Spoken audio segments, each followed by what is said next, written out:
To make the cream horns, I'm using 250 grams of flour, 125 grams of Mellow, which is a substitute for butter. But if you don't have Mellow, you can use unsalted butter, 5 ml of vinegar, 3 to 4 grams of salt, and 125 ml of cold water. Mix the vinegar into the water and put it in the refrigerator. Next, I'm going to cream the Mellow so that it softens up a bit, and we need a bit of aeration as well. If you're using unsalted butter, just let it come down to room temperature so that it's nice and soft to work with. You don't need to do this for unsalted butter. After creaming the Mellow, I've divided it into 4 parts, 3 equal parts of 33 grams each and 1 part of 25 grams. I've sifted the flour. Now I'm just going to add the 25 grams of Mellow to it and mix it in properly. I added the salt to the flour after sieving it and before adding the Mellow. And after mixing in the Mellow, I've created a base. Now I'm just going to add in the chilled water. I'm going to take the flour from the outskirts and keep mixing it with the water till a nice dough is formed. While kneading the dough, if you feel like you need more water, just add about a tablespoon at a time. You don't want the dough to be sticky, you just want it to come together well. And keep kneading it. I've been kneading the dough for about 5 to 7 minutes. You can see that it's really nice and soft and it's not sticking to the surface anymore. Now I'm just going to roll it out into a ball. And I'm going to cover it with a wet muslin cloth and let it sit for about 15 minutes. After resting the dough for 15 minutes, I'm going to roll it out. So I've put the dough on a well floured surface. I'm going to sprinkle some more flour over the dough. And now I'm going to roll it about to a centimeter thickness into a rectangle. So you'll have to keep shaping the dough as you go along using your hands. And you want it to be a really long rectangle, not too wide. After rolling out the dough into a rectangle, I'm going to divide it into 3 equal parts using my finger. Just sort of make an indentation for yourself. And now I'm going to take one of the Mellow parts, the 33 grams, and I'm going to spread evenly on 2/3 of the dough, leaving about half a centimeter gap on the edges. You want to make sure that the dough is covered evenly with the Mellow or the butter, whatever you're using. After covering 2/3 of the dough with the Mellow, I'm going to take the side which doesn't have Mellow on it and fold it over on the Mellow side.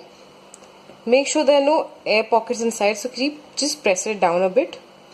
Now take the other side with the Mellow on it and put it on top of the side that you just folded. Shape it a bit into a proper rectangle so that when you roll it out the next time, it will be easier for you to give it shape.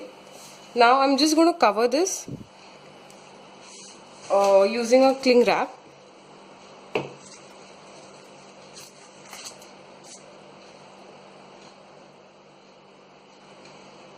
And I'll set it in the refrigerator for about 30 minutes to 1 hour so that the butter is completely set and isn't soft. After an hour, I'm going to take the dough out of the cling wrap.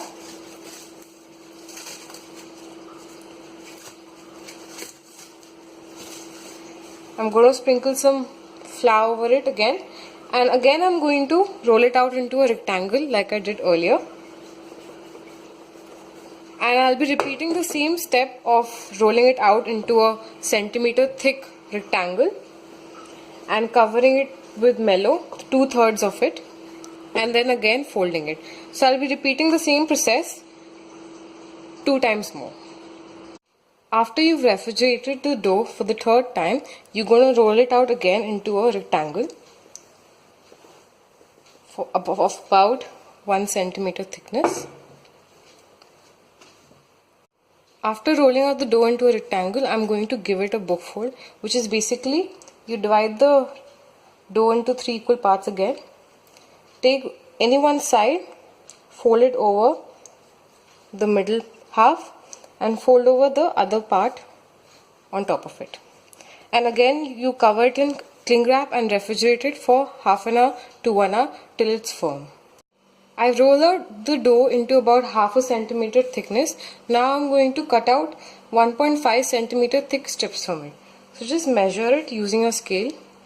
First put your scale on the dough and just mark it where you're supposed to cut.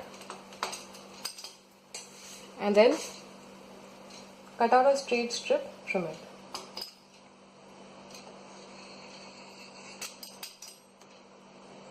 And just like this, cut as many strips as you can from it. After you've cut out the strips, take your cream horn mold. I've lightly greased it using the Mellow. You can use butter if you want. Now I'm just going to start rolling the tin around the dough. So just start with the tip,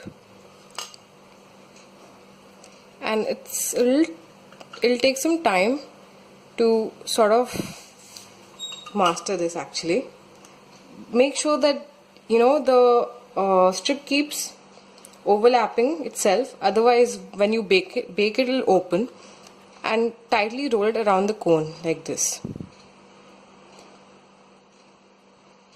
As you can see, I've run short of a strip, so just attach another strip on the edge and just press it properly so that while baking doesn't open, and start rolling again.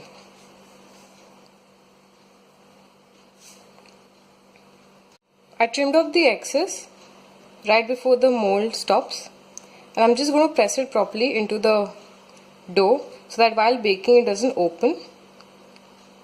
Just like that, press all the layers, and do this for all the other molds that you have. After covering the cream horn molds, I've also pinched the tip so that it doesn't open while baking. Now I'm going to give it a milk wash. So I've just taken 1 egg and I've beaten it slightly, and I'm just going to brush the cream horns with it, generously coated with it. It's optional, but it gives a nice shine to the cream horns. You can substitute it with milk. That'll also give you a good result.